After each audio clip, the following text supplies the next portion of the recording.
Good morning. I'm glad you're here. It's good to see all of your faces as we get back from 2 weeks of leisure, rest, and relaxation. Yeah, right. Actually, 1 week of the 2 weeks that I was gone, I spent at St. Stephen's Camp for our young people. And at St. Stephen's Camp, I don't know if any of you have ever been to St. Stephen's before, but at St. Stephen's Camp, for our young people, there's 5 sessions a week, and we have 100 kids every week at the 5 sessions. And all the sessions are always sold out every time, every year before they start. It's just what is. So whenever you see St. Stephen's Camp open up, those of you who have rising 6th graders or rising seniors in your home, if you see that it's opened up for registration, you better jump on it quick or you're not going to get a spot. So that's just what it is. It'd be wonderful if we had more room. It'd be wonderful if we had more space for more children, but we don't. God willing, we will someday, because we have thousands and thousands of young people in our metropolis, and only about 500 a year can go to camp, and that's something that I would love to see changed. But every year at camp, there is a week full of activities, and Thursday is special, though, because on Thursday, the kids go to confession, and usually there are about 5 or 6 priests that are there to hear the confession of the campers. This year, I was blessed, obviously, to be one of the priests, and I heard confession for 14 hours.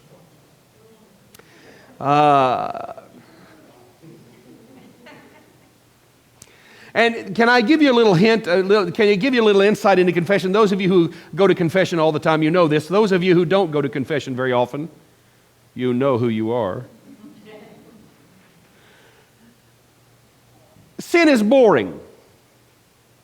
And so therefore, frankly, after 14 hours of hearing teenagers confess, I confess to you, I have absolutely no idea what somebody told me. I don't remember.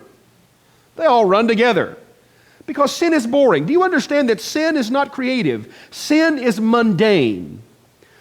Sin lacks creativity. It can't come up with anything original. It's the same old thing over and over and over again. It's righteousness that's exciting. It's righteousness that's dynamic and alive and life-giving. It's righteousness that fills a heart with buoyancy and life and joy. It's righteousness that is at peace. And so as I was listening to 14 hours of confession, I came across the key to keeping our kids connected to our faith. Are you interested? I came across the only answer to keeping our children orthodox on purpose throughout their whole lives. And it's something that if we don't do it, folks, by the way, it has nothing to do with basketball games. It has nothing to do with pizza parties. It has nothing to do with dance festivals. It has nothing to do with language, this or that. The key, I learned this in 14 hours of listening to confession, hearing these teenagers pour their hearts out to me. I found out what their problem was. Their parents. Yeah, it's funny because it's true. I find that to be true in my own life. If I'm going to save my kids, if I'm going to keep my children orthodox on purpose, if I'm going to see my young people, the young people in this parish, look at all the young people in this church. When Sunday school starts, you'll see even more. We'll just have to tape them to the ceilings. All of these young people in this church have one desperate need to see an example in their mother and father. That's what they need. And so the key to keeping our kids connected to our faith is training their parents. Adult education in the Orthodox faith is the most important thing that we can do. Because my kids come back from camp and they're all excited. In fact, I had several of them become friends with me on Facebook, Lord have mercy. So that means I'm exposed to all kinds of stupid, ugly, disgusting music. Horrible music. How in the world this generation could call what they're listening to music, I will never know. But anyway, But all of them are there on there, and over again, I told them, I want you to keep the fire of camp alive in your life as you go back home. I want you to keep the fire and the excitement of camp alive in your heart and stay focused on your faith. And you know what we all discovered? We discovered that between 3 and 4 weeks after camp is over, the temptation of going back into the same rhythm again over and over again is right back at us. But moms and dads, let me tell you something. I want you to pay attention. If you're a mother or a father this morning, and I don't care how old your kids are, if you're a mom or a dad, that means I'm going to have to perk up my ears too. I want you to listen to this. You cannot give your children what you yourself do not possess.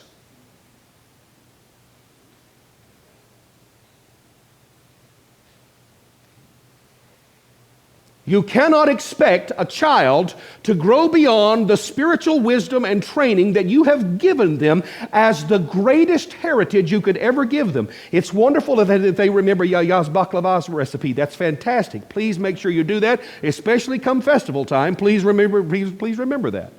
That's fantastic.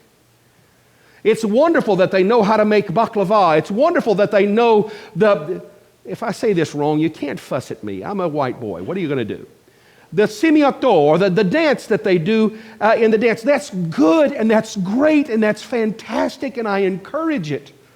But brothers and sisters, long after Yaya's baklava recipe is a memory, long after the dance steps have become irrelevant and you can't move that way anymore, the treasure of the Orthodox faith is the greatest gift you're ever going to give your children. You're not going to give them anything else more powerful.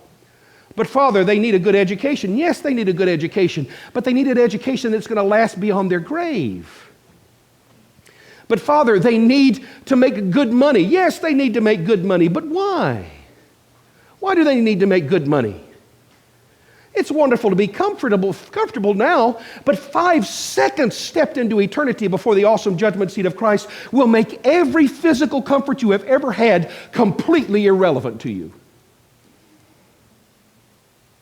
Every physical comfort you have ever had, the nice house, the nice car, the nice clothes, the wonderful bank account, every physical comfort you have ever had will become crushingly irrelevant 5 seconds in eternity. So what should you give your children? What should you pass on to your children? What treasures should you leave your children? Now, don't get me wrong, folks. I thoroughly understand. Just look at our gospel lesson today and our epistle lesson.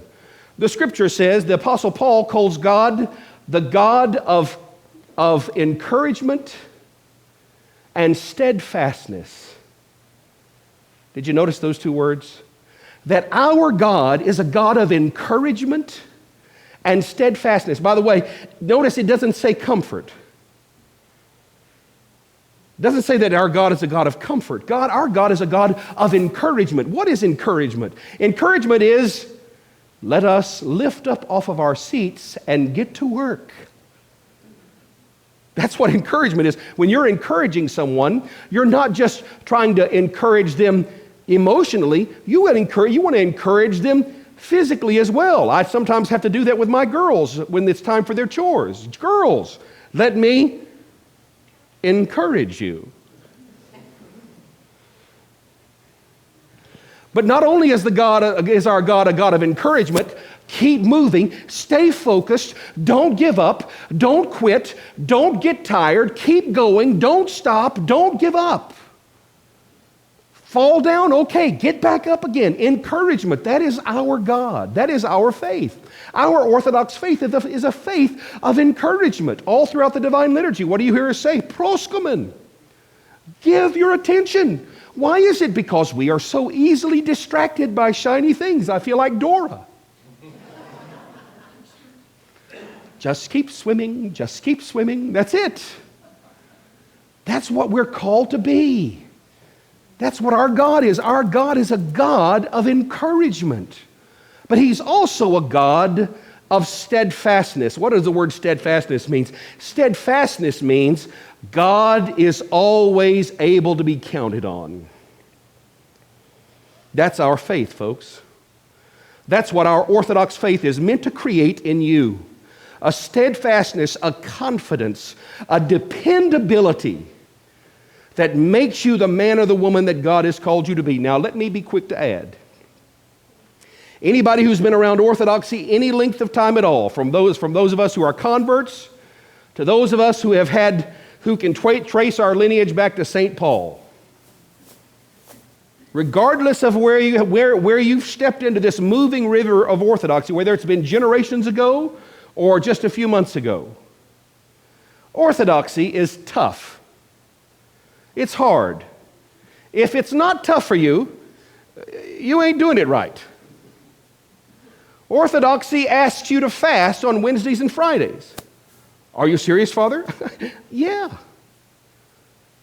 Orthodoxy asks you to keep the fastings and the feastings of the year. We're in a great fast right now. The Dormition fast is going on right now. We should not be having meat and dairy. We should be avoiding meat and dairy as much as we possibly can, because it's the Dormition fast. On August the 15th, we're going to celebrate the Feast of the Dormition. How are you going to celebrate if you haven't prepared? Orthodoxy demands that you pay attention. You can't be on automatic pilot and be an Orthodox Christian. It's just not going to happen. And you certainly aren't going to pass on a robust Orthodox faith to your children if they see you being on automatic pilot as well. So how do we do this? Why is it worth the effort? Because it is hard work to be Orthodox on purpose. It is hard work to prioritize my faith even more than my children. It is hard work to prioritize my faith even more than my own comfort. It is hard to love God more than I love any other human alive. And yet, it is only by loving God more than anything that I'll ever love humans as they need to be loved. And when I don't love God more than anything, the love that I give to humans is always too small, because my soul hasn't been expanded by God's presence to take in all that what a human being really is. Why is it worth it, folks? It's worth it, my precious friends, because the gift of encouragement and steadfastness creates an honorable and dignified person. The Greeks have a great word for it. It's called philotimo.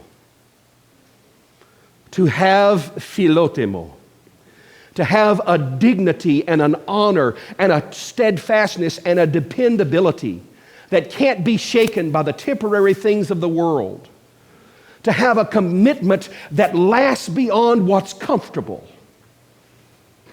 to make the hard decisions of prioritizing my life in such a way so that my children see that what happens in this room is more important than what happens in any other room or any other soccer field or any other football field or any other highlight field. Is highlight a game? No, it's something else.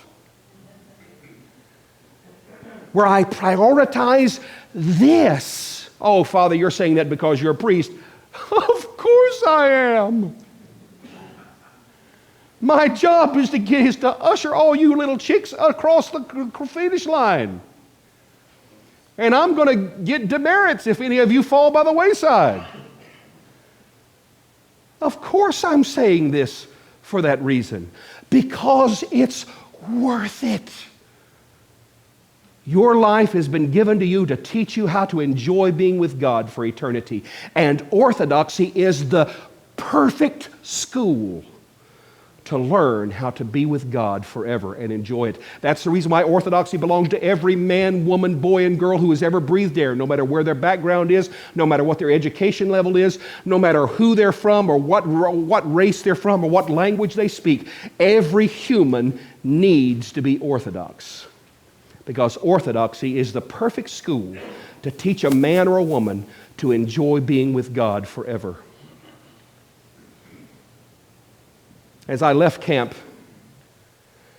can I tell you one quick story before I finish? Is it okay? Will you give me the time? As I left camp, there was one young man in the camp. There's always at least one who is he's the alpha dog. I always pick him out first day. And this boy had a man bun. And, I can't do that. And I was jealous, so I grabbed it. First day. And I knew he was the guy that everybody was looking at. And I looked at him and I said, I want you to know, son, you and I are going to be best friends. That's just the way it is. We're just going to be best friends. And by the end of that week, that young man who really wasn't involved in church very much, his parents weren't involved in church very much, he came to camp to meet girls and to have fun. What a wonderful reason to go to camp. I think that's a great reason to go to camp, meet girls and have fun, especially at that age. But on Thursday, he came and sat with me for almost half an hour, maybe 45 minutes, and poured his heart out to me. He has a family that has some nominal connection to the Orthodox faith. And so he came to camp. And he poured his heart out to me, and I looked at him and I said, son, what do you need from me? He said, Father, I just want an adult to listen to me so that I can get some advice. And by the end of the week, as we were saying goodbye on Saturday, this young man, he's the macho guy. He was the alpha dog of the whole camp. Let me tell you, everybody followed his direction. Everybody followed his lead. And that's what I told him early on. I said, now, boy, everybody's going to follow your lead, so you got to remember every choice you make reflects on me. By the end of that week, this young man, his friends were over there gathering. He saw me getting ready to get in my car, and he slipped away from his friends, and he looked around to make sure they wasn't looking at him, and tears were rolling down his face. And he asked me, he said, could I call you sometime?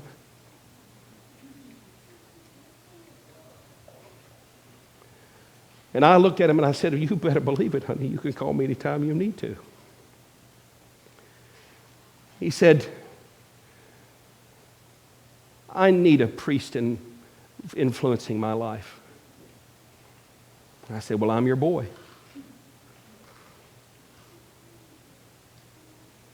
And that macho kid